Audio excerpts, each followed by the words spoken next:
कभी कभी कुछ जगहें सिर्फ पत्थरों से नहीं बनती, उनके भीतर दर्द, चीखें और वो पल बंधे होते हैं जिन्हें वक्त भी भूल नहीं पाता। बाहर बारिश, बादलों के बीच बिजली चमकती है। एक पुरानी खटारा बस रुकती है। उससे उतरता है आरव, 17 साल का लड़का, अपनी माँ और छोटी बहन अनवी के साथ। वे पहली बार पहाड़ों पर घूमने आए हैं। रिसेप्शन एरिया, लकड़ी की दीवारें, पुरानी घड़ी, हवा में सीलन की बदबू। मैनेजर अजीब मुस्कान के साथ। कितने कमरे चाहिए? माँ, एक ही काफी है, 2 रात रुकेंगे। मैनेजर का चेहरा अचानक बदल जाता है। बस एक ही कमरा खाली है, रूम नंबर 12। सुनते ही पीछे बैठे पुराने चाय वाले के हाथ कांप जाते हैं। उसकी नजरें दहशत में जम जाती हैं, पर वो चुप रहता है। दरवाजा खुलते ही अंदर मोमबत्ती जैसी हल्की गंध। कमरे का तापमान बाकी होटल से बहुत ठंडा, इतना कि सांस की भाप नजर आए। अनवी, मम्मा यहाँ अजीब सा लग रहा है। माँ थकी हुई, सो जाओ, सब सुबह ठीक लगेगा। बिजली अचानक झटके से चली जाती है। कमरे में सिर्फ खिड़की की हल्की चांदनी। आरव खिड़की की तरफ बढ़ता है। बाहर सिर्फ अंधेरा और पहाड़ों से आती सीटी जैसी हवा। पर अचानक कांच पर एक हाथ की परछाई उभरती है, मानो कोई बाहर से अंदर झांक रहा हो। आरव डर पर पीछे हटता है, मगर खिड़की के बाहर कोई नहीं। रात 3 बजे, सब सो रहे हैं। आरव की नींद अचानक खुलती है। धीमी, टूटती महिला सी आवाज, 12, खोलो, मुझे बाहर आने दो। आवाज सीधे अलमारी से आती है। उसकी सांसें तेज, दिल की धड़कन तेज। वो धीरे धीरे अलमारी की ओर बढ़ता है। दरवाजा लगभग आधा खुला है, पर अंदर सिर्फ अंधेरा। जैसे ही हाथ अलमारी पर पड़ता है, अंदर से कोई दीवार पर नाखून घसीटता है। कर्क, कर्क, कर्क। आरव डरकर पीछे हट जाता है। बिस्तर पर वापस आता है, पर जैसे ही आंखें बंद करता है, एक महिला की सिलहट उसकी मां के बिस्तर के पास खड़ी दिखती है। लंबे बाल, बिना चेहरा, स्थिर खड़ी, बस घूर रही है। सुबह, रोशनी कमरे में आती है। सब कुछ सामान्य दिखता है। नीचे लॉबी में एक बूढ़ा आदमी नीला शॉल ओढ़े बैठा है। आरव उसके पास जाता है। आरव, रूम 12 पहले कौन रहा था? वृद्ध की आंखें डर से फैल जाती हैं। धीरे धीरे बोलता है, कोई भी वहां 2 रात से ज्यादा नहीं रुकता, क्योंकि वो वापस जिंदा नहीं आता। आरव का गला सूख जाता है। वृद्ध, उस कमरे में वो अभी भी है, उसे आज भी इंतजार है। वो उंगली उठाता है, किसी के दरवाजा खोलने का। अगली रात, बादल गरज रहे हैं, बाहर तूफान सा माहौल। माँ और अनवी सो चुकी हैं।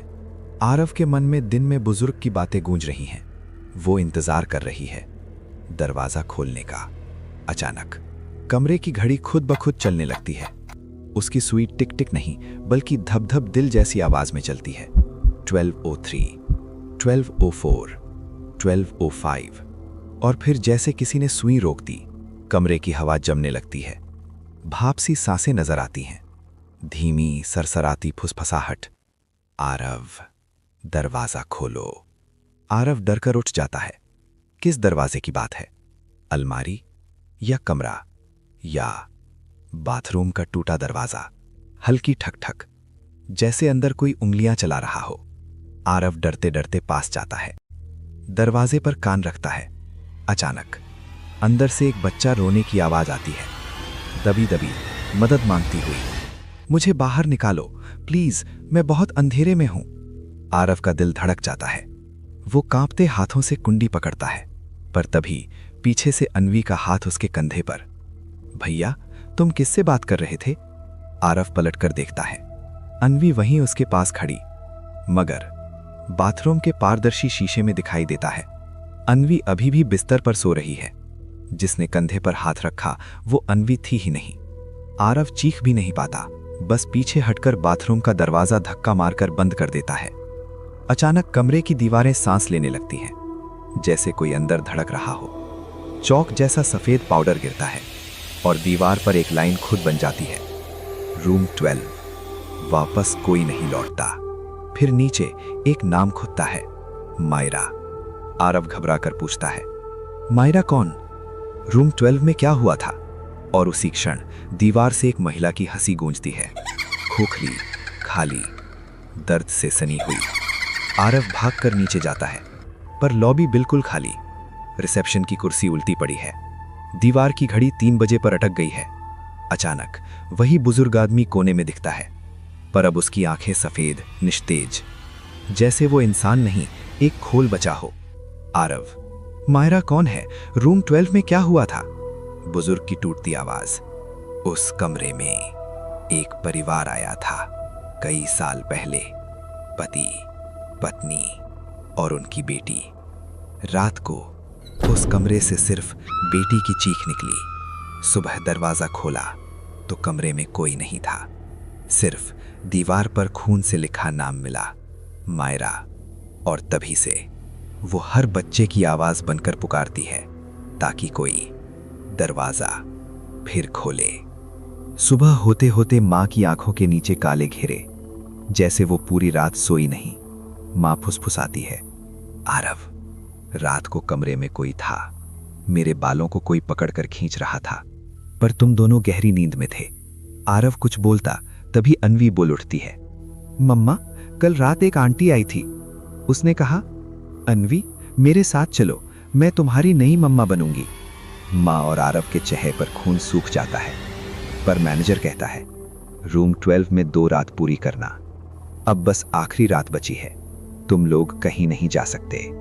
बाहर तूफान, सड़कें बंद, पहाड़ धंसने लगे, जैसे दुनिया खुद रोक रही हो उन्हें यहीं रहने के लिए। कमरे में बहुत ठंड, दीवारें धड़धड़ा रही हैं, जैसे किसी ने पूरे कमरे को एक दिल की तरह धड़कने की सजा दे दी हो। माँ, अन्वी और आरव तीनों एक ही बिस्तर पर बैठे कांप रहे हैं। फुसफुसाहट, दीवार, अलमारी, बाथरूम, छत, हर तरफ से। दरवाजा खोलो, बस एक और बच्चा चाहिए मुझे। अचानक कमरे की अलमारी खुद खुल जाती है। अंदर अंधेरा नहीं, एक पुराना जला हुआ कमरा, टूटे खिलौने और एक बच्चे की कलाई से बंधी लाल रिबन दिखाई देती है। अन्वी अपनी कलाई छूती है, उसी जगह वैसी ही लाल रिबन अचानक उभर आती है, जैसे किसी ने अंदर से बांध दी हो। आरव चौंक जाता है, तुमसे कोई जुड़ रहा है। कमरे की हवा गाढ़ी हो जाती है, चांद की रोशनी खिड़की पर पड़ती है और अचानक एक पतली भटकी हुई महिला खड़ी होती है। चेहरा ढका हुआ, बाल घुटनों तक, त्वचा फटी हुई, कपड़े जले जैसे आग में पिघले हों।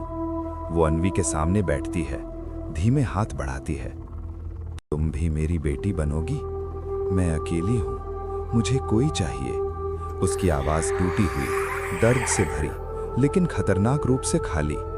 माँ रोते हुए चीखती है, हमारी बेटी को छोड़ दो। मायरा का चेहरा धीरे धीरे उठता है और खाली, गहरे, धसे हुए आंखों के गड्ढे दिखते हैं। उनमें सैकड़ों बच्चों की परछाइयां फंसी हुई। अचानक पूरा कमरा हिलने लगता है, दीवारों से चीखें निकलती हैं, जैसे सैकड़ों गले एक साथ फटे हों। कमरा फुसफुसाता है, मैं सिर्फ कमरा नहीं, मैं एक कब्र हूँ। मायरा की आखिरी चीख से मेरा जन्म हुआ। जब तक हर साल एक बच्चा मेरी सांस बनकर नहीं जाता, मैं मिट नहीं सकता। आरव समझ जाता है, कमरा खुद एक जीवित श्राप है। मायरा अन्वी को खींचने लगी है। जमीन ठंडी बर्फ जैसी हो जाती है।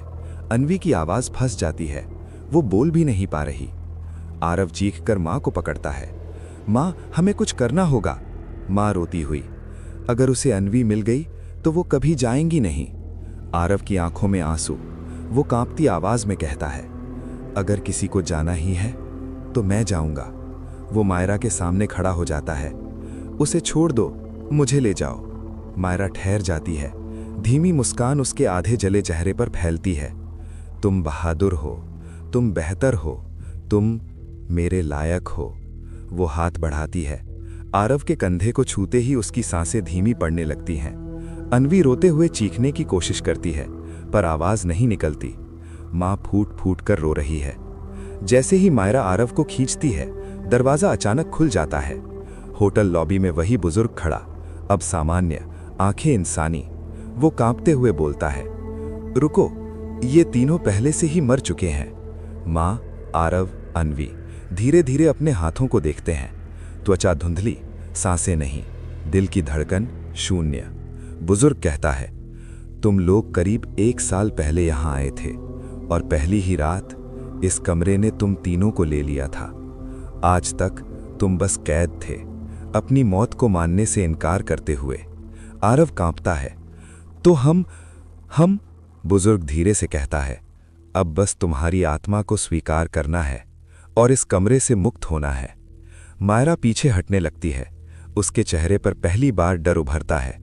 आरव अपने माँ और अन्वी के हाथ पकड़ता है। तीनों आंखें बंद करते हैं। धीरे धीरे उनके शरीर धुंध में बदल जाते हैं और हवा में उड़ जाते हैं। 1 साल बाद फिर वही होटल। एक नया परिवार आता है।